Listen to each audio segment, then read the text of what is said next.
I am happy to report that it is there on the wall of the Manti Temple. Now, what is there on the wall of the Manti Temple? Well, something that is attributed to the woman that we get to talk about today. And you are going to have to listen all the way to the end of this episode of Unnamed Women of the Doctrine and Covenants to find out what I'm referring to. And I think you're going to think it's fabulous. Welcome to the third episode of Unnamed Women of the Doctrine and Covenants. This is a special bonus series from the Sunday on Monday podcast. Now, if you're wondering, what is Sunday on Monday? Well, it's a Deseret Bookshelf Plus podcast brought to you by LDS Living, where we take the Come Follow Me lesson for the week and we really dig into the scriptures together. If you want to know more about us, click on the link in the description or go to ldsliving.com/Sunday on Monday for a free 30-day trial of Deseret Bookshelf Plus. Now, my favorite thing about this Sunday on Monday Unnamed Women podcast is that each week I get to invite two friends to join me and discuss the scriptures and the real-life application. For this bonus series, I'm thrilled to introduce you to, first of all, my co-host, Jenny Reeder. Hello, Jenny. Oh, hey. I'm so happy to be here with you. This is going to be such a fun discussion. And we have a new friend who's joining us. It's my friend, Heather Burton. Hi, Heather. Hi. Thanks for having me. Oh, well, I knew we needed to have you because I think Diantha is just this formidable force for good, and she is a pioneer in her own right. I mean, she is a pioneer, but she did things, and I thought, I got to have Heather because Heather is a pioneer too. Like, she's done some incredible things in her life, in addition to raising 5 awesome kids. But can I just brag on you for a minute, Heather? Because this is so cool. If you must. I must. Well, Heather was our Relief Society president in the ward. So that's how I know Heather. And we have kids that are similar in age. So we kind of raise kids together. Heather was my daughter's Achievement Day leader. Let me just start there. Jenny, you will love this so much. She was my daughter's Achievement Day leader who took that calling.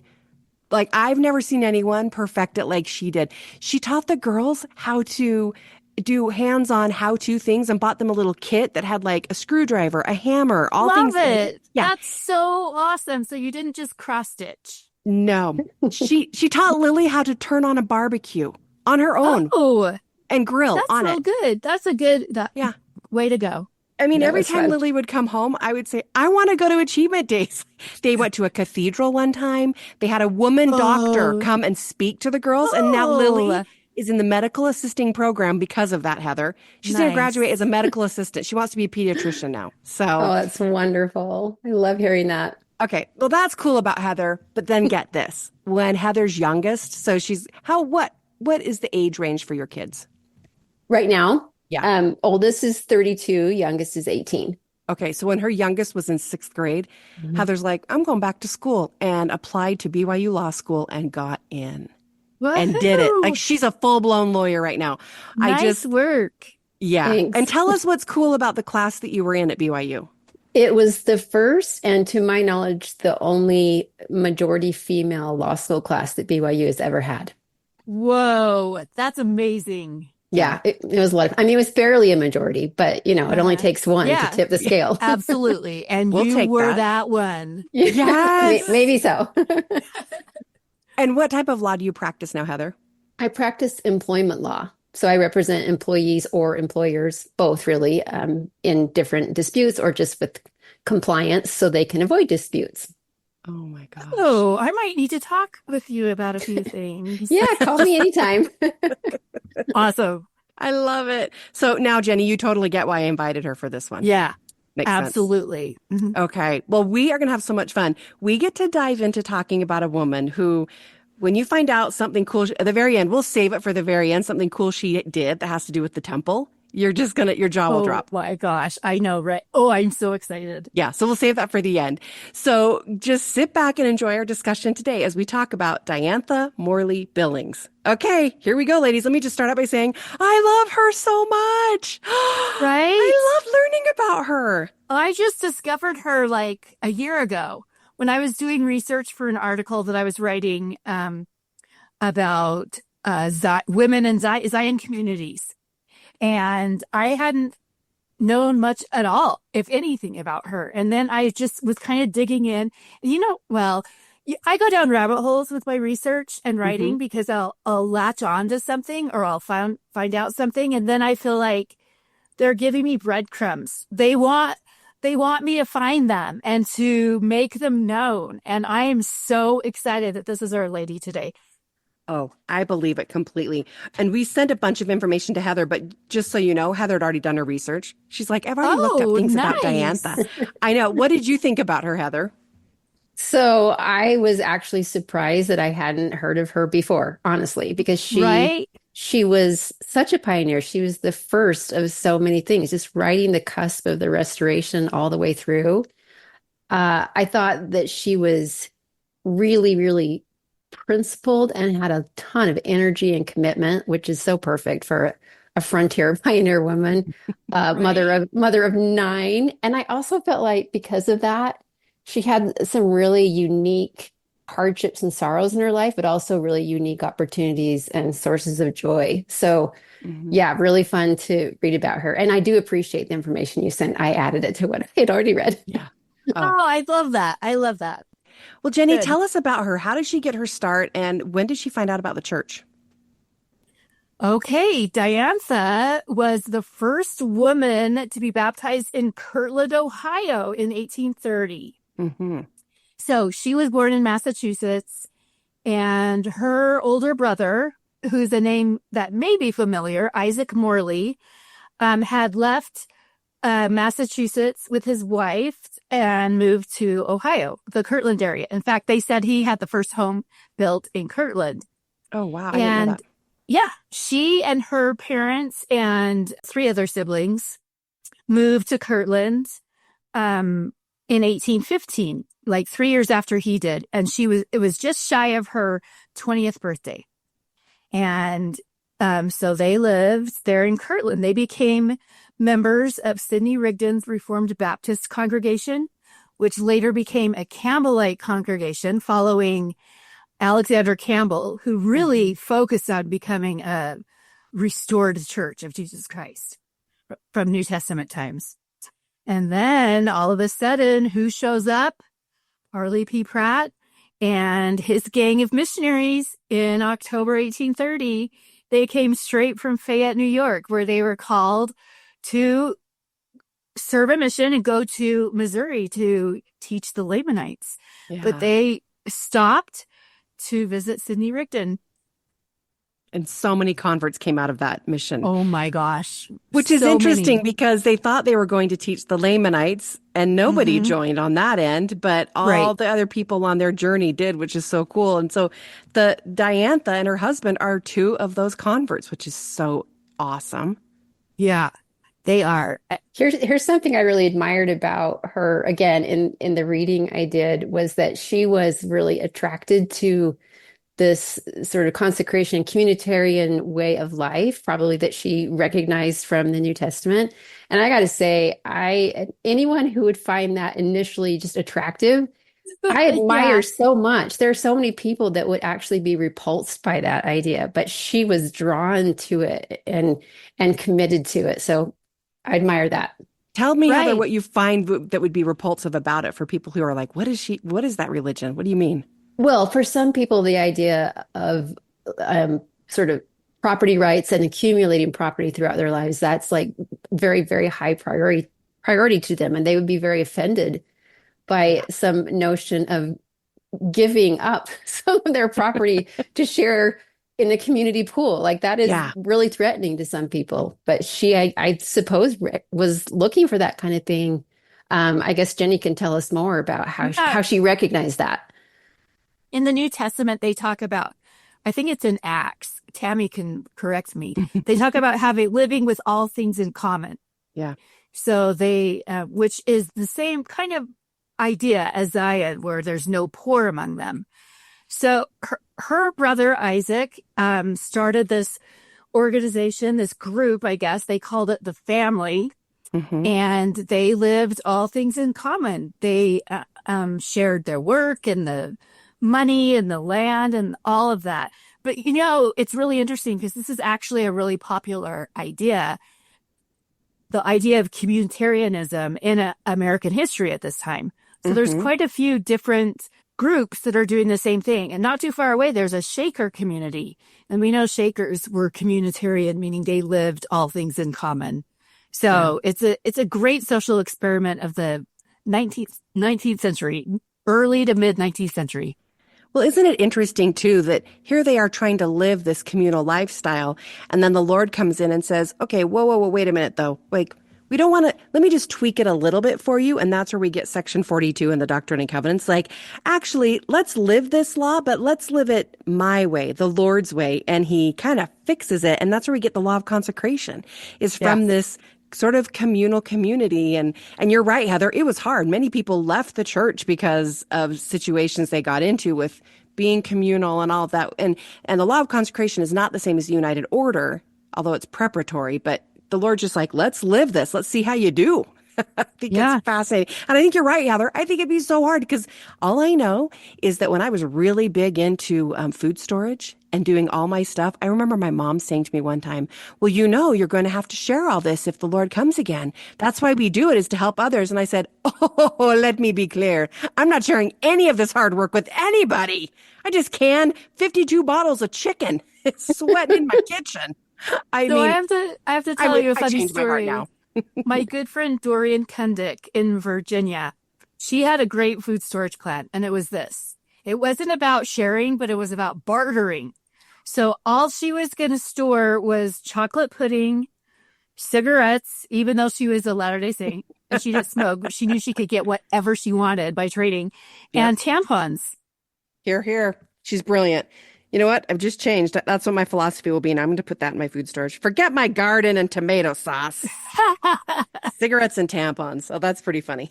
Yeah. And chocolate pudding. Oh, and chocolate pudding. Yeah. Okay, this is good. So, okay, keep telling us about Diantha then. Because I think what's really striking to me, and as I was reading her story and her parents' story, and we've talked about this before, is how many children died. How many women buried children, and she was not immune from that. I looked up the names of all her children. I believe she had 3 that survived. Out of I'm sorry. Right?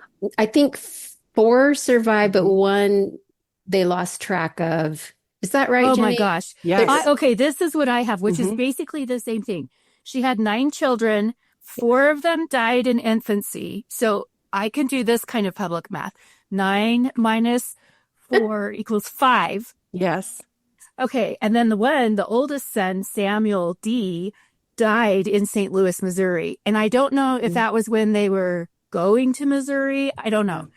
But then there's Ebenezer, who left Nauvoo and went away on the Mississippi and was never heard from again. Yep. So 3 kids. Yeah, you're right, Heather. Yeah, a lot. Now here, Tammy, here's another reason that you invited me today. You just didn't know it. I have 8 siblings. I'm one of 9 Whoa. in my family. I got chills. I had no idea. Well, guess what? Diantha came from a family of 9 too. Yes, she did. And then as I was reading, I immediately saw a connection. So last year I read Dr. Laurel Thatcher Ulrich's A Midwife's Tale. And I started thinking, so good. Wait a minute, Martha Ballard. So I looked her up again. I'm like, yeah, 9 kids, a midwife giving she's the primary medical caregiver in her community. And I thought, these women must know each other by now. Right? They probably did before, Obviously. and they probably do again. So yeah, that was a fun connection. That's awesome. Heather, your sweet mom. Wow. Are all 9 siblings still alive? Yes, all alive. It's a lot different raising 9 in a suburb, Salt Lake City suburb in the 70s and 80s than these women. So it's a very different experience. But I did think that was a fun connection. That's awesome. I do too. Oh, that's really cool. Okay, keep talking. So what else do we love about Diantha? So they knew. Okay, here's another thing that really amazed me about her that I love. She has so many connections to so many people that I didn't know. And I don't know, Heather, if that was the same for you, but they were sort of in the same. They followed Sidney Rigdon. And you know who else followed Sidney Rigdon was the Whitneys, Newell, Elizabeth Ann Whitney, but also the Snows, Eliza R. Snow and her family, Leonora Snow, which is so crazy. But it's Eliza R. Snow had an older sister named Leonora. and she had married this kind of loser guy.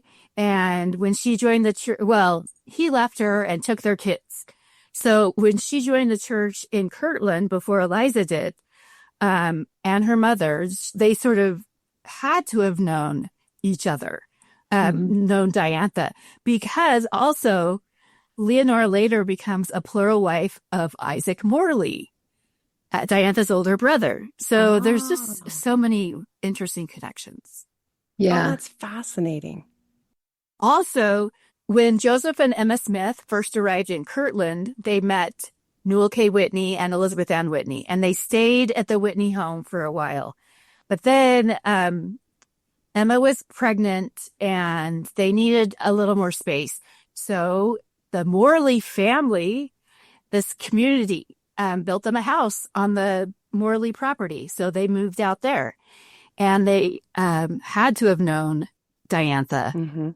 Can we just talk for a minute about the number of just skills and abilities that Diantha had to have cultivated to live the life she did? I mean, obviously, all of her own childbearing, child rearing skills, and then very primitive technology. So all the things she had to be able to do around the house and the farm. And she apparently was a singer. She sang at the Kirtland Temple dedication. And at the Nauvoo Temple dedication. Oh, okay. And then you're going to, do the big reveal later about what she designed and created with her sewing skills later on. It just goes on and on how many things she could do. And I just think, where did she find the time to develop all those abilities? But it maybe just necessity, right? Yes, absolutely. Well, I was so surprised to read that she was the only midwife and doctor in Manti, Utah, because she came across the plains, but because she was a midwife and a doctor in Nauvoo and Kirtland, but like to be the only one in Manti as they're settling. I mean, this woman did things like you said, Heather, like her ability to get things done. I just can't wait to meet her because I don't know. I love that kind of spirit in someone where they're like, pull up your big girl pants and do it. Here we go. Like that's my only option is I just got to do. And she did. Indeed. I like how you pointed that out, Heather, all of the skills that she would have had to have to be alive and survive. So fun. Yeah, at such a high level, right? Like, yes. Oh, totally. So impressive.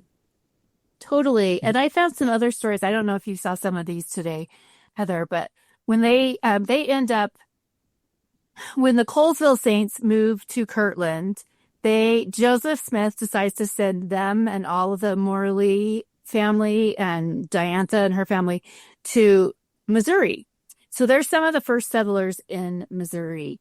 And so I think she probably had to do it all over again, like start all over and do all the things. But I have some stories about when they faced the persecutions in Missouri that I think are so interesting. So her husband Titus was the first counselor of the bishopric in Missouri under Edward Partridge. And the second counselor was Isaac, his brother-in-law. Anyway, he fought in the Battle of Crooked River. And that's the one where David W. Patton was killed. And he was right next to him. And after he got hit, Titus hid behind a tree and just kind of waited it out. But then he had to flee because the Missourians were looking for them. And so he left his wife for 3 months. And as the mobs were ransacking the houses and terrorizing the women, Diantha went and helped deliver a baby. And then she raced home to take care of her own family. Wow. Which was fascinating. And I love her daughter Eunice has an account of when they had to leave Jackson County. I was just going to ask if this is that one where she was a little girl and how she was able to I love it so much when she said, do you care if I say that? Because I loved it. Go for it. Where she said, as a little girl, all I could do was hold on to my mom's dress or her skirt and just follow her in the night while they were fleeing for their lives. And that she said her arms got cut up from all the Burberry bushes and everything they had to walk through and when they got to their final destination, she just fell asleep with bloody arms and all sorts of sores. She said they didn't even get dinner that night. Yes. her daughter remembered. Well, I would too. Who are we kidding? Right. We didn't Yeah, even of get course to you would, eat. Tammy. But then she wrote that in her journal, like we didn't even get to eat. She must have been so hungry. And I just imagined this mom picking, taking your kids. And there was a group of people actually that they Right. all But were they fleeing couldn't, for their it was lives. so dangerous. They couldn't Mhm. go all together. They had to go separately. And it was dark. And her little Eunice girl is holding on to her apron. And she actually is hiding a lantern under her apron just so Yes. people can know where she is. Can't you just picture that? We need a painting of that. Oh, that would be Yeah. good. It's a real reminder that committed church membership during that time was not for the faint-hearted, right? Like No. your life was on the line when you made these commitments. And boy, she was brave. Heather, I love that you said that because one of the things I marked that Sister Billings said. So this is in this fabulous book, The First 50 Years of the Relief Society. Thank you very much, Jenny, reader. It's a good one. It's a I good helped one. with it for like I have it. 10 years. Yay. It took forever. And I thought this was so cool when I read this because here's what she said. It's written in the minutes of the seventh meeting of society in the second ward The in the Nauvoo. house formerly occupied by Father Snow. Yes, in 1843. Oh, yeah. Which is Yep. probably Eliza and Leonora's father. Oh, well, there you go. Fantastic. See, I told you there's connections all over the place. I love this. Church is so small. So here's what she says, going to what Heather said. Sister Billings Rose said, I can say with Sister Whitney, we are called to rejoice notwithstanding the trials, sickness, and death through which we have been called to pass through in Missouri. I am thankful we have lived it through, and now it becomes to us to be faithful and walk humbly before God. I feel my unworthiness desire that I may war a good warfare and at last be received into the kingdom of God, exhorted the sisters to be bold, not timid or fearful in bearing their testimony.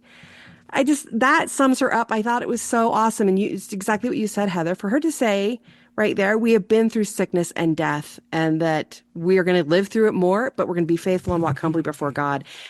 And then it just kind of puts into perspectives our trials today and what we're going through. And it's not better or worse. We still have to go through trials, but to have that amount of faith and fortitude and just say, wow, we've been through a lot of hardships and we're going to walk humbly before God and we're going to make it. Right. This isn't the end of the hardship.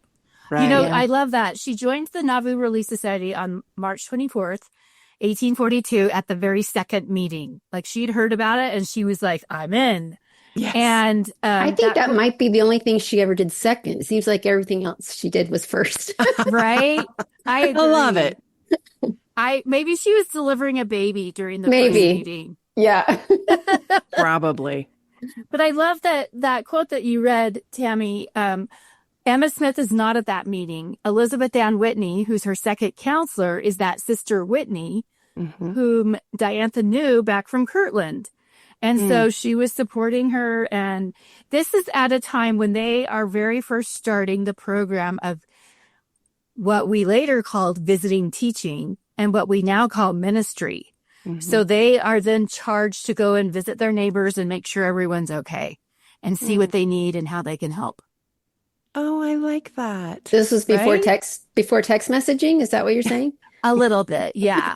They have to walk in their long Oh. skirts in the muddy streets. Oh, Boy, now we've got it easy. let me say this about Heather. It's one of my fondest memories of Heather because she was our Relief Society president at the time when the church said, okay, now you have to do Relief Society interviews. And it was like this new thing. And Heather's like, all right, we're going to do it. And nobody wants to do it. Am I right? Like, Yeah. nobody wants to come to the church on a random night to be interviewed on whether or not they're ministering or doing visiting teaching. So anyway, Heather sets up an appointment and Heather gets to interview me and I'm sitting in there. And the woman that I was charged, and I have no problem, like, I'll visit teach. You bet. I will say yes. I'll do all the things, whatever I need to do. But the person that she had assigned to me was going through something with some physical challenges and we were not connected very closely. And so I felt like I wasn't doing her any good, that maybe she should have one of her really close friends in the ward who she confided in, because that was the person who knew all of the physical needs that this woman had. And I just remember saying this to Heather. And my favorite thing is Heather just listened. That's it. She didn't try to convince me. She didn't try to talk me into it. She just listened and she's like, I think we're going to see what we can do about that. And then she fixed it. And I love that about Heather. Like she's just, I felt so empowered in that moment because Heather could have been like, well, we really need to do this and she really needs you. I thought, I just loved you, Heather, for going, you know what? That's not a bad idea. Because she does have health challenges. She is confiding in another woman. So let's make her ministering sister and I'll give you somebody else. I'm like, I'll take anybody. I just want to make sure this woman's getting the help she needs. So Yeah, that's the priority. I need to say something Yeah. to our listeners. You can't see everyone's faces right now, but Heather and Tammy have the hugest smiles on their faces. And I do too, because I see them and I can understand what's going on and I love it. Oh, and I love Heather. Yeah, You were I love such a Tammy. good Relief Society president. Our Everything you do words, is good. You're a Diantha. You our are word is so 100%. lucky to have Tammy. Oh, no, you're a Diantha for sure. Okay, tell me about then they get to Utah. So she goes to winter quarters. She stays at she makes the trek, right? Wait, she received her endowment in the Nauvoo Temple. Love Yes. that. And then she was sealed to her husband in the Nauvoo Temple. yes. And the whole family was in the choir for the dedication of the Nauvoo Temple. Oh, I did love that. Yes. So they crossed the Mississippi River on the night of February 4th, 1845. And that night, she helped deliver 9 babies. What? It's that I nine mean, again. 999. Oh my gosh. Like, I don't even think midwives deliver 9 babies in a night in a hospital, but I don't know. I wonder if that crossing just sent some women into labor, the rigor of it. Yeah, Well, maybe it was also a full moon. Isn't that a thing? Just kidding. I don't know. She would know All better I know than is me. cold. It was cold. Yeah. Oh, I can't think of giving birth in those conditions. That's terrible. Those Mhm. poor women. And then they had to flee Zion, the Zion they knew, for a new Zion. Oh, And brutal. start all over again. But she had to start all over again, because know. they finally get to Salt Lake and they build a cabin. That was the part that blew me away in the information you sent me, was when it says right here, after completing a house, they ate only one meal. They attended October conference where they were called to go to Manti to settle. And so they do. They pick everything up in November. It takes 21 days and now they got to start all over. Right? Yeah. Well, and the other thing is, I don't think they were called to Manti. I think they were called to settle it. Like, there's nothing there when they get there. Right. Yeah. Yeah. And it's snowing too. I know, right? Like snowed Didn't for they- 6 weeks straight. Yes, every day. And they were living in a little bowery or something. Oh, yeah, like a Ugh. thatched sagebush bowery is what it says. Sagebrush bowery?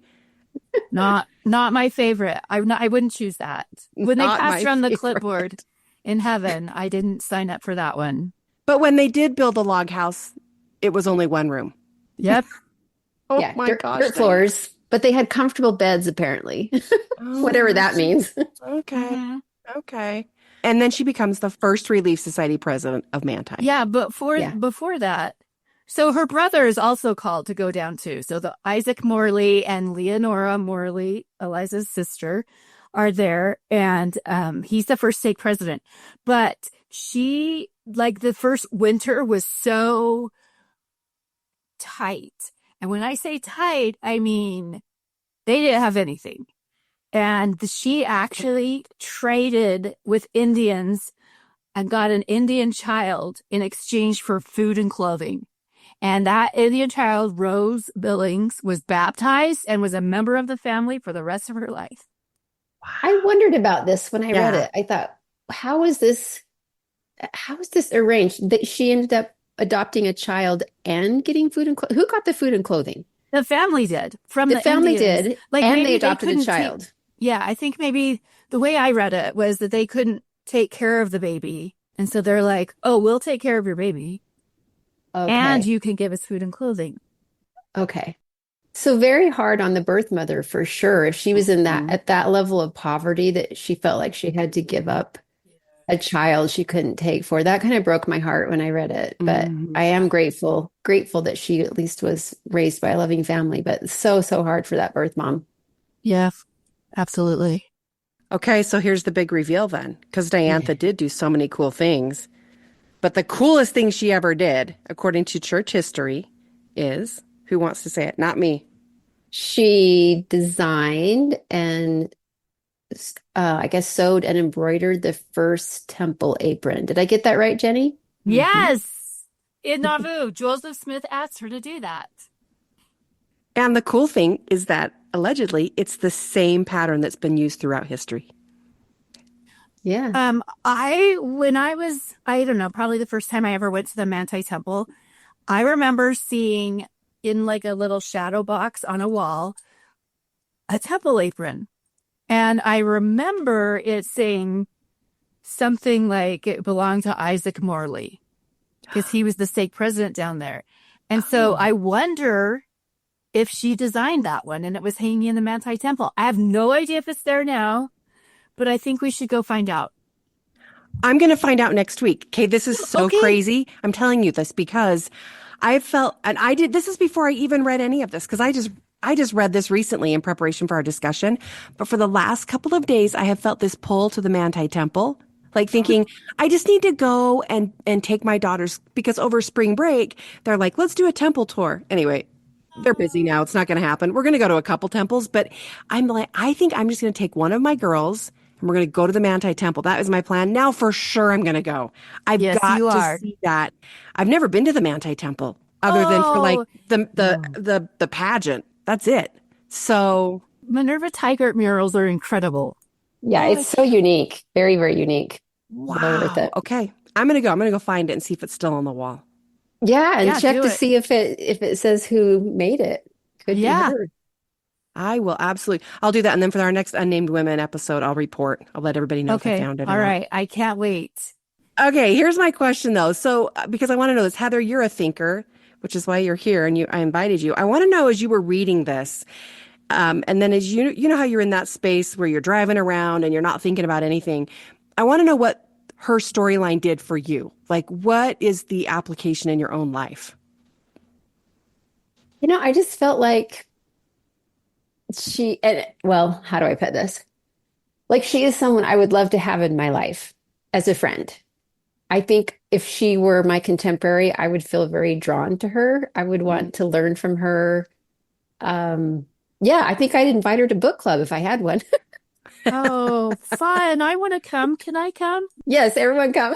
Okay, good. Oh, I like that. Yeah, I really like um, being around people who inspire me. It just feels so good. And I believe she would be one of those people that I would want to get to know for that reason. Mm, I love that. me You know, too. she kind of reminds me of my mom and one of my young women's presidents when I was growing up. Her name is Annette Lunsford, and she figured out how to do everything. Like she also was a nurse in the emergency room at Utah Valley Hospital, and she just knew how to do everything. She figured it out, and that's who that reminds me of. Hmm. And Yeah. let me ask you this, now that we have a Diantha in our lives, for you personally, both of you, what's a time in your life where you had to figure something out? When I'm going to say, we're going to call it from now on. When did you have to pull a Diantha? When was the Ooh, I time in your like life it. where you had to just figure it out because it wasn't what you expected and you're like, okay, here we go. Pull up my big girl pants. I got to do this. I mean, for sure, in 2018, when I went to law school, I was very much pushing myself way, way out of my comfort zone. And it was an interesting experience because I knew for sure I was supposed to be doing what I was doing, but I didn't know why or what was on the other side. Mm, And so I really did just have to pull it together one day at a time and think, here I am. I'm supposed to be doing this. We're going to do this. So it's daunting to be out of the workforce and out of formal education for, over 2 decades and then take it on again. mhm. So I had Oh to yeah, pull it, and I I bet had to pull it together. you had to do a Yeah. lot of stuff digitally, right? Like some of your Yes. readings, I probably were digital and Everything grading, was and everything was digital, completely different than when I had which is been in school the last time. Yeah. way to go. You figured it out. Yeah. And now that you're on the other side of it, you're pulling a Diantha because do you see the reasoning why now? Oh, yes, very much so. What is it? It's the right thing for me in my life right now. The work-life balance I have right now with everything going on with my kids and in my family and just life in general. This job is just the perfect fit for what I need right now. And I could not have seen that years ago. Just like Diantha couldn't see, Yeah. she couldn't see past the horizon most of the time. She didn't know where she was even going to be living from one day to the next. But I think that God knows our path Mhm. and sets it before us, and we get enough clues along the way to get where we need to go. Absolutely. Excellent answer. Way to pull a Diantha. I love it. What about you, Jenny? I think the experience that I was thinking of before Heather even told hers is actually very similar. When I felt called to go to graduate school, and I was only out of school for uh, 3 years, I think. So it wasn't that big of a deal. But I moved from Provo, Utah, 84604 Stadium Avenue, to New York City, and I lived in Harlem, and I studied at New York University. And I had to figure out how to do all the stuff, like how to take the subway and how not to have a car and how to get around. And I became so good at doing all of my reading on the subway because I lived up in Harlem and I had to ride it all the way down to West 4th Street to NYU. And then after 2 years there, oh, I also had to figure out how to find internships that paid and how to find the cheapest food in New York City Mm. because it all costs so much. I knew the best place to get really cheap falafel right by NYU. It was the best.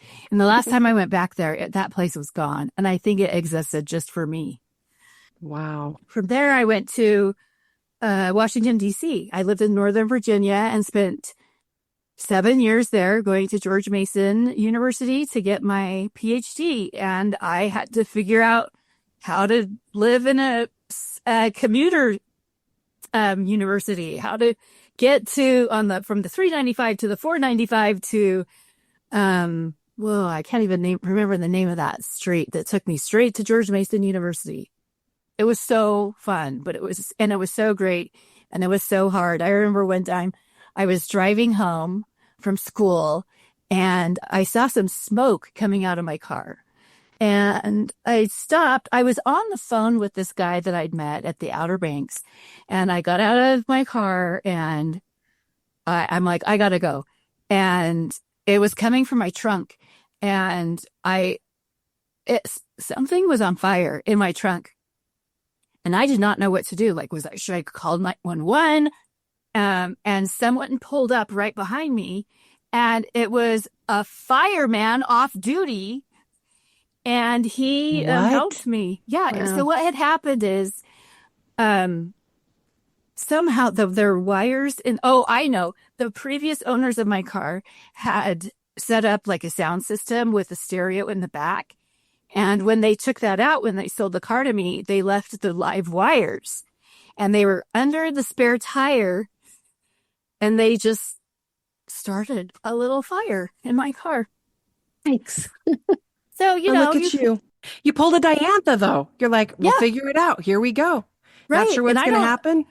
Right. I don't know about you, Heather, but I had funding for the first 3 years. And then it was kind of like I had to just hold on and have faith and try everything I could think of to get funding every year right before it was due. And something turned up. But I was like, am I going to have to quit and get a full-time job? Am I going to have to ask my granddad for money? I don't know. So it was tricky. Yeah, law school is only 3 years, so that's a lot less to take on than a PhD. That's impressive. Yeah. Wow. But I like how you said I had to hold on and have faith. And isn't that what it's all about? Like everything, right. You can just see how Diantha did that through her entire life. As she buried babies, as she buried her husband, as she crossed the wilderness to come to Utah. Like, have faith, hold on. Oh, also, she died in Provo, Utah. 84604. 84604. Yes. At the age of 85, right? Yeah, and I was really grateful that she was able to come to live near one of her children at the end of her life. After she Yeah. lost so many of them, there was still one there that she could live next to in her oldest years and not be lonely. I was just so, so grateful for that. Oh, I am too. Makes me think of what child I'm going to live by. Who's going to let me live Oh with them? I yeah, always you say it to gotta my think kids. about that. I'm always like, you better have a room for me. I'm living with you. I said that to all Oh, of I them. know my mom's gonna live by me. I know it. I'm like, all my girls have to be rich. I've said that to them. So far, so I good. know. Anna can definitely take care of me. So Oh yeah, she's in yeah, law school, she's a right? lawyer. Yeah, she's making big money like Heather Burton. So Anna's great. She's so just has she's such a big heart. she's a Diantha for sure. So, well, thanks, ladies. That's the end of our discussion. This was so fun. There we go. I think that's the theme, though. We're going to pull a Diantha. Every one of you out there Yeah. I listening, love it. you got it in you. You've got a Diantha. Everyone's got a Diantha in them. Hold on. Have faith. You're going to be fine. You're going to make it. Figure it Yeah. out. And Yes. if you're not the first of everything, it's okay. Just Yes. just be on the Absolutely. ship. That's all right. I love that. Just be on the ship. That's good, Heather. Oh, thanks.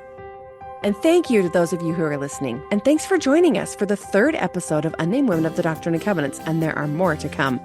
Unnamed Women of the Doctrine and Covenants is a special bonus series from the Sunday on Monday podcast.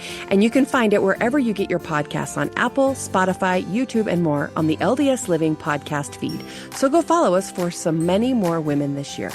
The Sunday on Monday study group is a Deseret Bookshelf Plus original brought to you by LDS Living. It's written and hosted by me, Tammy Uzelac Hall, and today our beautiful, fabulous study group participants were Jenny Reeder and Heather Burton. Our podcast is produced by Koa Singer and me. It is edited and mixed by Koa Singer, and our executive producer is Aaron Hallstrom. Thanks for being here. We'll see you next time. And remember, you are God's favorite. I'll call you on my way home from the temple. You know that. Okay. Yeah, for sure. While I'm eating something.